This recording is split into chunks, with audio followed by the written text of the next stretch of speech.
Anong mensahe ang kailangang marinig ng mga Virgo sa period na to? Pwedeng nangyayari na itong magiging reading o mangyayari pa lang. Kung hindi man para sa inyo itong magiging reading, di baka para sa someone na malapit sa inyo o kakilala nyo mismo. Baka may lumabas na gender, mamaya gawin nyo na lang energy. Masculine at feminine energy, pwede rin naman na huwag nyo nang pansinin ang gender. Hindi ko masasabi kung anong magiging reading, kung positive ba o negative. Depende sa kung anong mapipick up ang energy. Walang masama kung papanorin ang sun, moon at rising sign. Kasi baka alin man sa mga yan ay mag-resonate na sa sitwasyon nyo. 7 of Swords. 8 of Pentacles. So,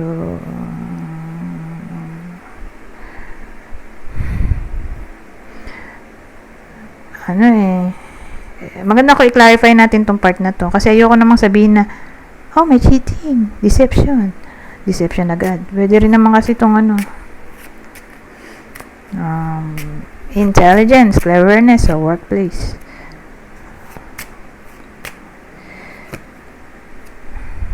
Nek.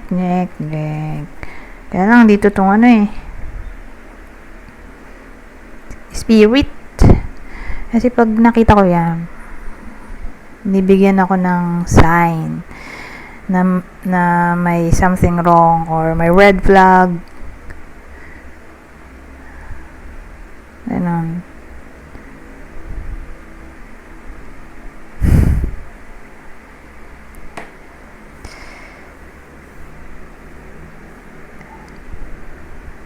Kasi malawak ang topic na to. So, sa isip ko, commitment card din kasi to. O dedication card. Pagiging dedicated sa ginagawa niya. 8 of Pentacles. So, inisip ko, workplace ba to o relasyon?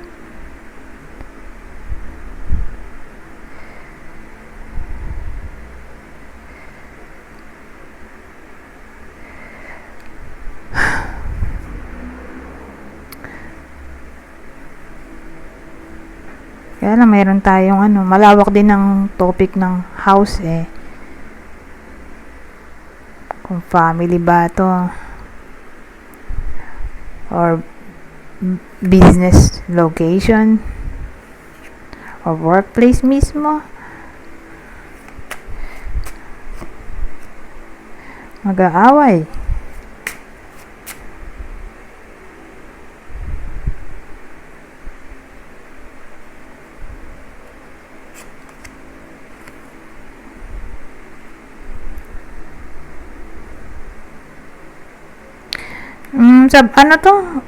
Workplace. So, ang dating sa akin, kanina, sabi ko, baka cleverness to. Itong 7 of Swords. Hindi mukha talaga siyang deception, maliciousness, betrayal. Pag-aawayan nga dito, dahil nandito itong broomstick. More like, boss yung makakaaway dito Parang deceptive yung boss.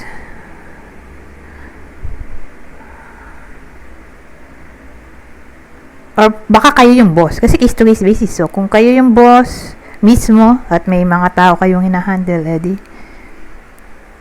ayun, yung employee nyo o mismong pinaka-boss nyo pa kasi.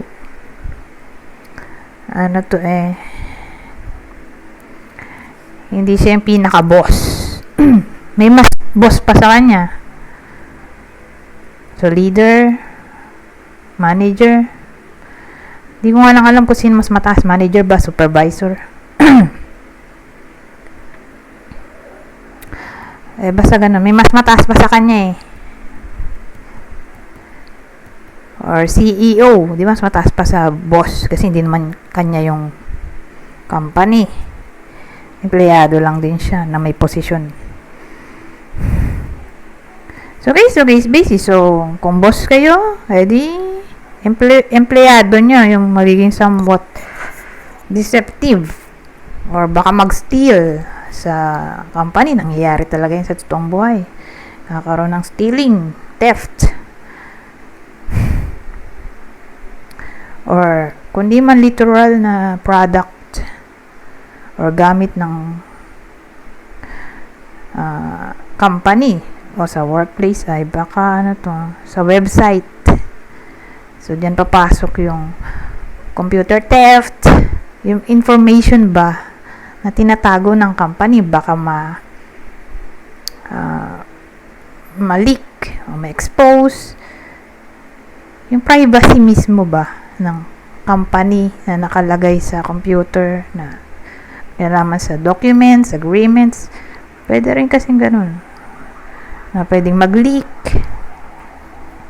ma-expose, or again, pwede rin kasing stealing ng information kung sa computer man. Kasi papasok din dito yung website website ng company. Kung di man literal na gamit yung mananakaw, ay information ng company.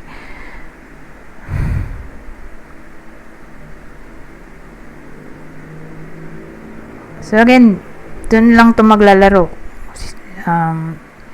Yung mag-aaway ay boss, empleyado, yon. Pero hindi ito yung empleyado to empleyado. Hindi. Kundi boss. Sa pagitan to ng boss at empleyado. Hindi ko nga lang masabi kung sino kayo dito. Yung empleyado ba o boss. Pero ganon. Ngayon, kung di applicable sa inyo, baka kakilala nyo to na yun nga. Dun sa kanya tatama to na mag-aaway ang boss at empleyado. For some reason. So again, may kinalaman sa betrayal, dishonesty, theft.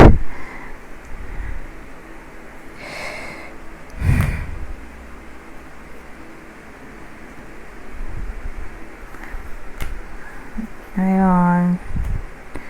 Na tayo dito.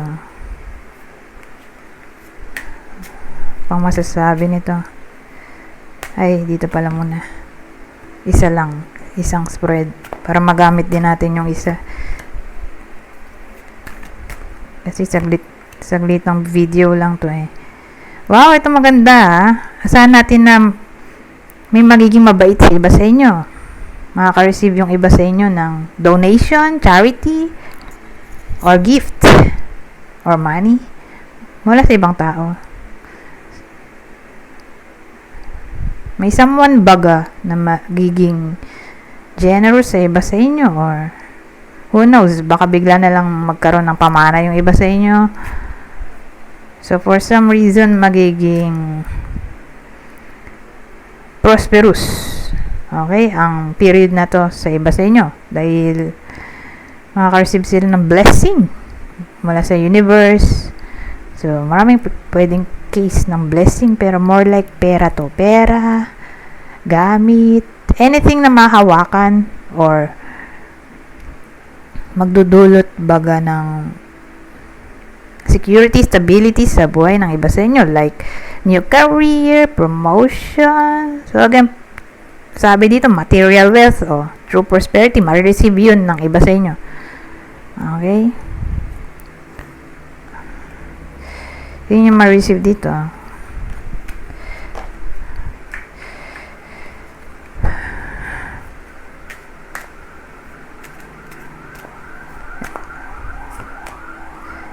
Adapt.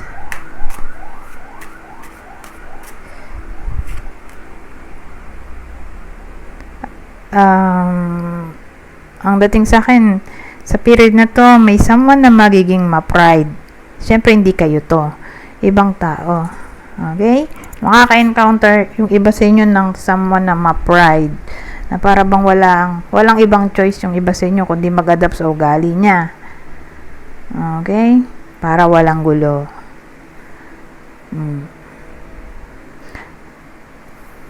Parang wala tayong ibang choice kundi makisama sa taong to, or else kakaroon ng war sa pagitan ng taong to at ng iba sa inyo. So, mas maganda kung iwasan na lang, di ba? Or mag-adjust na lang. Kasi nga, may someone na ma-pride. Oh. So, again, di kayo to, kundi someone else na ma-encounter nyo sa period na to. Anyways, hanggang dito na lang. Goodbye. For now.